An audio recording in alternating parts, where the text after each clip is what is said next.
ప్రభు నామంలో అందరికీ ఉదయకాల శుభాలను తెలియజేస్తున్నాను. ఉదయకాలంన ప్రభు యొక్క మహాకృపను బట్టి మరి ఒకసారి మీ అందరి దగ్గరికి ఇలాగున ఈ ఆన్లైన్ ప్రార్థన ద్వారా రావడానికి దేవుడు ఇచ్చిన కృపకై వందనాలు. ఇది దేవుడు మనకు తెలియజేస్తున్న మాటలను ధ్యానం చేసుకునే ముందు చిన్న ప్రార్థన చేసుకుందాం. దయచేసి అందరూ కూడా కళ్ళు మూసుకొని ప్రార్థనలో ఏకీభవించవలసిందిగా మనవి చేస్తున్నాను. మహాపరిశుద్ర మహోన్నతరావు మా దేవా, నీ ఘనమైన నామానికి వందనాలు, స్తోత్రాలు నాయన.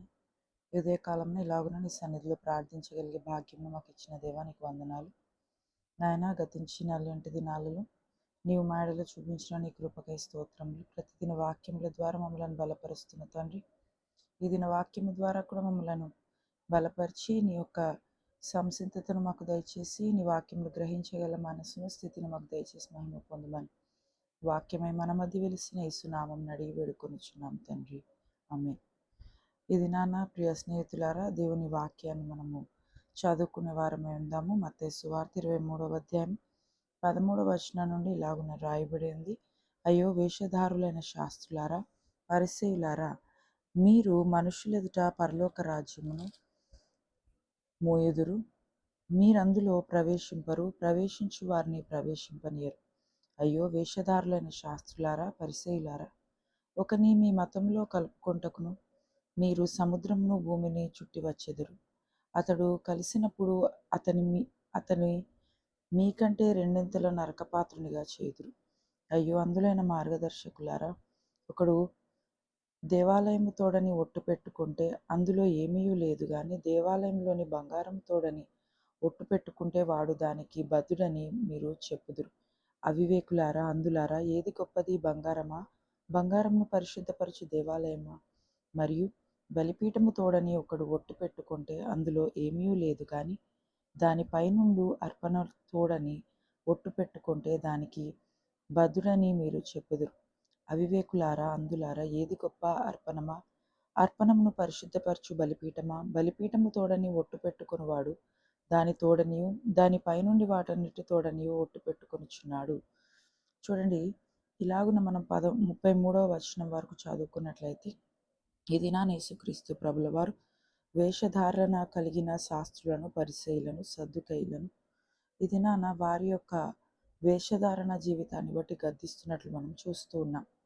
ఎందుకంటే వారు ఈ భూలోకంలో జీవిస్తూ ఎప్పుడైతే వారు మతమును గురించిన మరి ఒక మూర్ఖపు స్వభావముతో జీవిస్తూ ఉన్నారో, అనేక విధములైన ఆంక్షలను ప్రజలైన వారి మీద పెడుతూ, అనవసరమైన పన్నులను వారి యొద్ద నుండి వసూలు చేస్తూ, అనవసరమైన కార్యములను జరిగిస్తూ దేవునిని ఆయాసపరచు వారిగా మనకు కనపడుతున్నారు.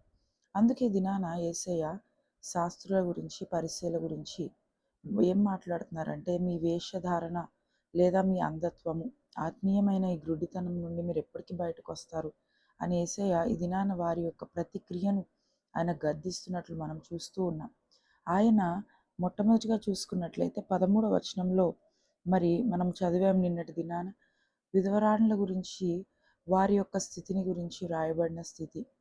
వీరట మరి శాస్త్రులు, పరిసయ్యులు, సద్దుకయ్యులు, ఈ విధవరాండ్లు మరి భర్త లేని ఒంటరి స్త్రీలుగా వారు ఉన్నప్పుడు దానిని వీరు మరి ఒక అడ్వాంటేజ్గా తీసుకొని, ఒక అవకాశంగా తీసుకొని వారి యొక్క గృహాలను వీరు స్వాధీనపరచుకునే వారే అయి ఉన్నారు. అలాగున గృహాలను దోచుకోవడమే కాదు కానీ మరలా వీరు ఎప్పుడైనా పాపక్షమాపణ కొరకు, ఏదైనా అవసరత కొరకు వెళ్ళినప్పుడు వారి దగ్గర అధికమైన ధనాన్ని వారు లాగేవారిగా ఉన్నారు. కనుక ఇక్కడ మనం చూసినట్లయితే ఒకరి బలహీనతను వీరు ఏదో ఒక విధంగా సొమ్ము చేసుకోవాలనే ఆశ కలిగిన వారిగా, దురుద్దేశములతో తమ జీవితాలను కొనసాగిస్తున్న వారిగా, ధర్మశాస్త్రాన్ని ఒక మరి చెడ్డ కార్యాలకు, చెడు పోకడలకు వాడుకున్నట్లుగా మనం చూస్తూ ఉన్నాం.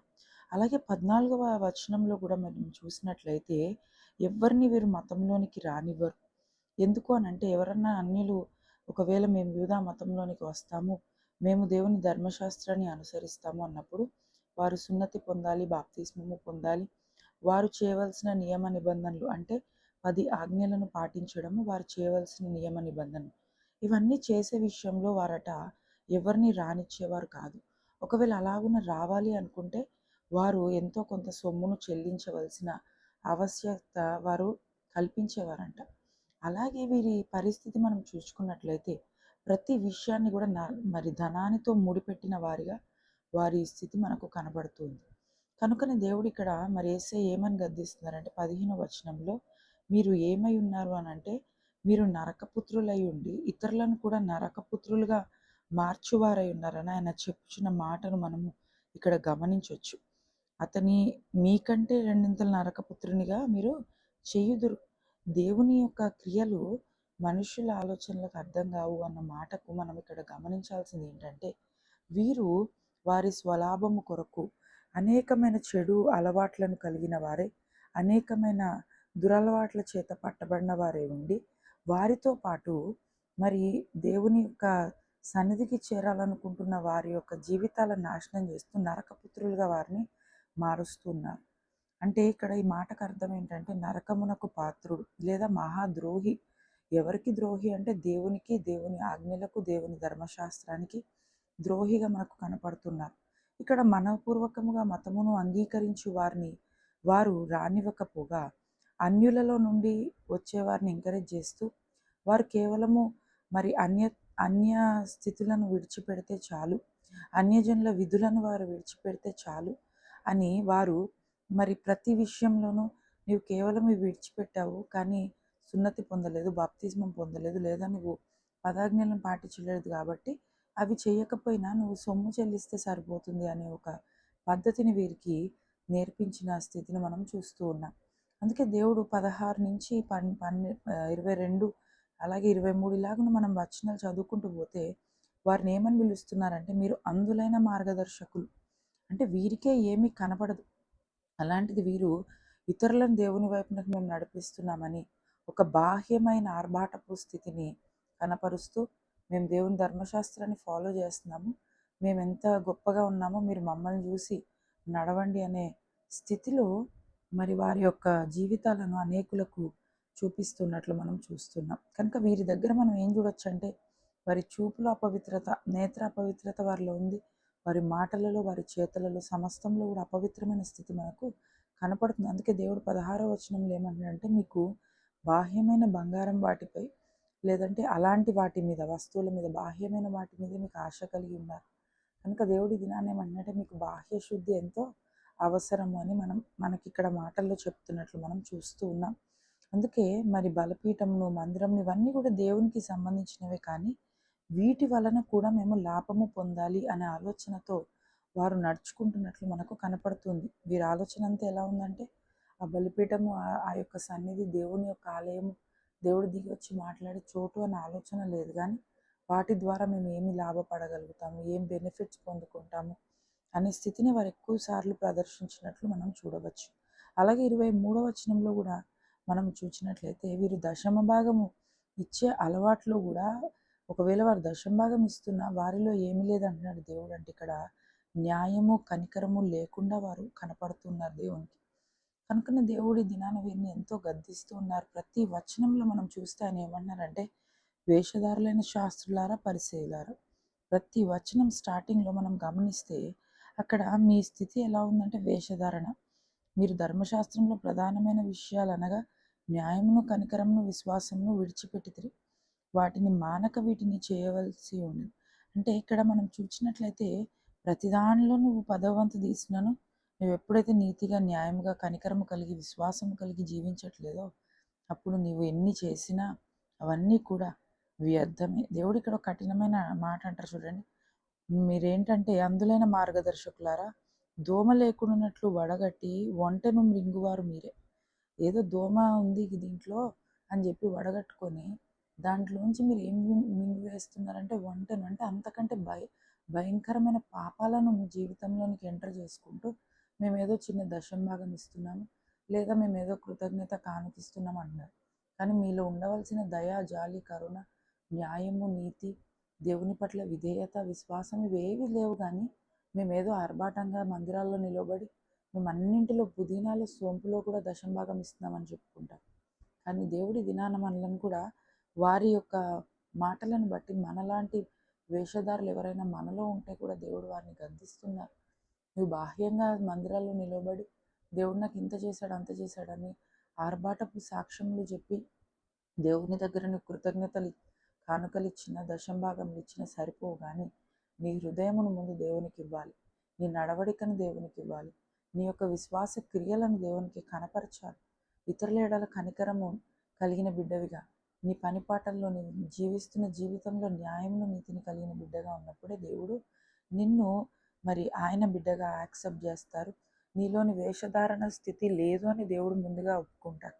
అలాగే మనం ఇంకా చూసుకున్నట్లయితే 24వ వచనంలో వారు చెడు హృదయమును కలిగి ఉండువారే ఉన్నారు. కనుకనే వారిలో దేవుడి దినాన్ని ఏమంటున్నాడంటే మీరు ఆత్మ సంబంధమైన శుద్ధీకరణను పొందుకోవలసిన వారై ఉన్నారు. ఏంటి అని అంటే ఈ ఆత్మ సంబంధమైన శుద్ధీకరణ ఎప్పుడైతే నువ్వు పొందుకుంటావో ఆటోమేటిక్గా నీ బాహ్య శుద్ధి అనేది కూడా జరిగిపోతుంది. నువ్వు ఎప్పుడైతే అంతరంగమందు శుభ్రంగా ఉంటావో, నీతిగా న్యాయంగా నడుచుకుంటావో నీ యొక్క దేహం కూడా శుద్ధీకరింపబడుతుంది. మోషేను చూస్తాము, కొండపైకి ఎక్కి 40 దినాలు ఉపవాసము చేశాడు.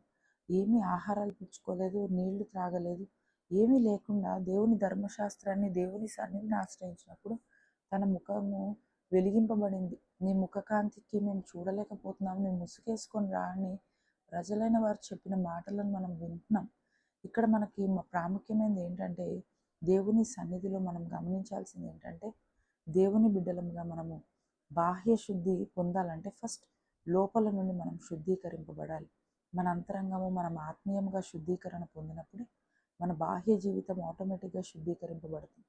నువ్వు లోపల చెడుగు పెట్టుకున్నప్పుడు నువ్వెంత నటించినా సరే అది వేషధారణగానే మిగిలిపోతుంది. ఎప్పటికప్పటికి నీ అసలు రూపం అనేది బయటపడుతుంది. కనుక ఇక్కడ బహిరంగ నీతి అంతరంగ దుష్టత్వంను నాశనం చేస్తుంది. కనుక అంతరంగ దుష్టత్వంని కూడా పాడు చేసేదిగా బహిరంగంలా నీవు చేసే ఈ మరి ఏంటంటే నీ యొక్క వేషధారణ కలిగిన జీవితము నీ యొక్క అంతరంగాన్ని కూడా పాడు చేసేది ఉంటుంది. కనుక మనము ఇదిన వాక్యాన్ని గమనించిన వారమైతే దేవుడు చెప్తాడు. ఆయన మరి 34వ వచనంలో ఏమంటున్నారంటే నిజంగా మీరు ధర్మశాస్త్రంను అనుసరిస్తే మీరు ప్రవక్తలను సైతము మరి దేవుని విషయంలో గౌరవించి వారే ఉంటారు. కానీ మీరు గౌరవించలేని స్థితి కనపరుస్తున్నారు. 34వ వచనంలో మనం చూస్తే అందుచేత ఇదిగో నేను మీ యొద్దకు ప్రవక్తలను, జ్ఞానులను, శాస్త్రులను పంపుచున్నాను. మీరు వారిలో కొందరిని చంపి సిలువ వేయుదురు, కొందరిని మీ సమాజ మందిరములలో కొరడాలతో కొట్టి పట్టణం నుండి పట్టణంనకు తరుముదురు. చూడండి ఇక్కడ దేవుడు ఏమంటున్నాడంటే మీలో నీతి లేదు, న్యాయం లేదు. బాహ్య స్థితి ఒక్కటే కాదు, అంతరంగ స్థితిలో కూడా శుద్ధి లేదు. కనుకనే నేను నా ప్రవక్తలుగా వారికి ప్రవచనాలు ఇచ్చి పంపించిన వారిని కూడా మీరు ఏం చేస్తున్నారంటే మీరు వారిని త్రోసివేస్తున్నారు, వారిని పట్టణముల నుండి పట్టణములకు తరిమి వేస్తున్నారు, వారిని సిలువ వేస్తున్నారు, వారిని గాయపరుస్తున్నారు, వారిని చంపివేస్తున్నారు. ఆఖరికి దేవుని వాక్కులను తీసుకొచ్చారు. ఒక ప్రవక్త ఏం తీసుకొస్తాడంటే దేవుడు తనకిచ్చిన దర్శనాన్ని, దేవుడు తనకిచ్చిన దేవోక్తిని, జరగబో సంగతుల వివరణను ఆ ప్రవక్త మన దగ్గరికి తీసుకొని వచ్చినప్పుడు వారిని మనమట చంపివేయి వారంగా, హింసించి వారంగా ఉన్నాం. కానీ నిజంగా మనలో వేషధారణ లేదు, మనలో బాహ్య అంతరంగ శుద్ధీకరణ జరిగి ఉంటే గనక అట్టి దేవ వాక్కు తీసుకుని వచ్చే వ్యక్తులను మనం గౌరవించి వారమే ఉంటాం. అది ప్రవక్తలైనా సరే, యాజకులైనా సరే, ఎవరైనా సరే దేవుని భక్తులుగా ఉన్న వారిని మనం గౌరవించగలిగే స్థితిని కలిగి ఉంటాం. కనుక మరి ప్రియ స్నేహితులారా, ఈ దినాన దేవుడు చెప్తున్నది ఏంటంటే బాహ్యమైన శుద్ధి, అంతరంగ శుద్ధి రెండు ఎంత అవసరం. మీరు ఆచారములు కలిగి ఉండడం కాదు కానీ పవిత్రత, శుద్ధి కలిగి ఉండడం ముఖ్యం.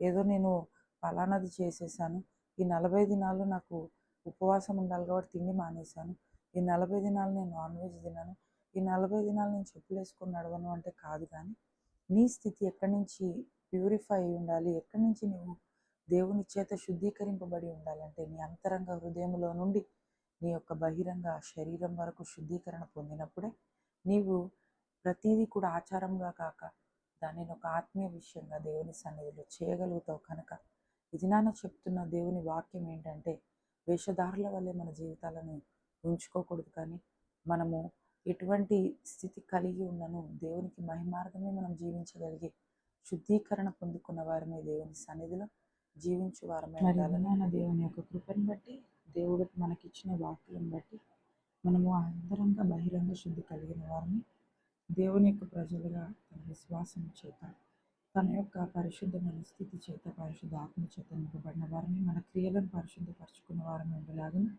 దేవుడు మనల్ని సిద్ధపరచాలని ఈ సమయంలో ప్రార్థన చేసుకున్నాను. ప్రార్థనలో మరి నాతో పాటు ఏకీభవించండి. మహాపరిశుద్ధుడా నీకు వందనాలు స్తోత్రాలు తండ్రి. ఉదయకాల సమయంలో నీ ప్రియ బిడ్డలైన వారికి ప్రభా నీవు అందించిన వాక్కులను బట్టి నీకు వందనాలు. ఇది నా ఆశీర్వాదంలో చేత వారిని దీవించండి, వర్ధిల్లించండి. నేను తోడుపాటుని కాపుదన్ని వారికి అనుగ్రహించి ప్రభు నాయన మేము అంతరంగ బాహ్య శుద్ధి కలిగిన వారిని జీవించగలిగే స్థితిని మీ శిల్వ రక్తం ద్వారా మా ఇల్లరకును దయచేయమని, అలాగే ఎంతమంది బిడ్డలు అవసరతలో ఉన్నారో వారికి తగిన సహాయం మీరే అనుగ్రహింపచేసి మీరే మహిమ ఘనత కీర్తి ప్రభావం పొందమని యేసయ్య పరిశుద్ధ నామం అడిగి వేడుకొనుచున్నాము తండ్రి. ఆమె పరలోకమందున మా తండ్రి నీ నామం పరిశుద్ధపరచబడును గాక, నీ రాజ్యము వచ్చును గాక, నీ చిత్తము పరలోకమందు నెరవేర్చినట్లు భూమి నెరవేరును గాక. మా అనుదిన ఆహారం మాకు దయచేయము, మా ఇళ్ళ ప్రార్థన చేసిన మనం క్షమించిన ప్రకారం మా ప్రార్థనలను క్షమించి మమ్మల్ని శోధనలోనికి తేక దుష్టులను తప్పించు. రాజ్యం శక్తి మహిమ నిరంతరం నీవే ఉన్నావు తండ్రి. ఆమె తండ్రి అయిన దేవుని ప్రేమ, కుమారుడైన క్రీస్తు ప్రభుల వారి కృప, పరిశుద్ధాత్మ దేవుని యొక్క అన్యోన్య సహవాసము మనెల్లరికీ తోడేండి. సమస్త విషయంలోనూ బాహ్య అంతరంగ శుద్ధి కలిగిన వారిగా మనల్ని దీవించచ్చు, శుద్ధీకరించచ్చు, వర్ధిల్ల చేయొచ్చు. మనందరిని బట్టి ఆ ప్రభు తానే మహిమ పొందును గాక. ఆమేన్.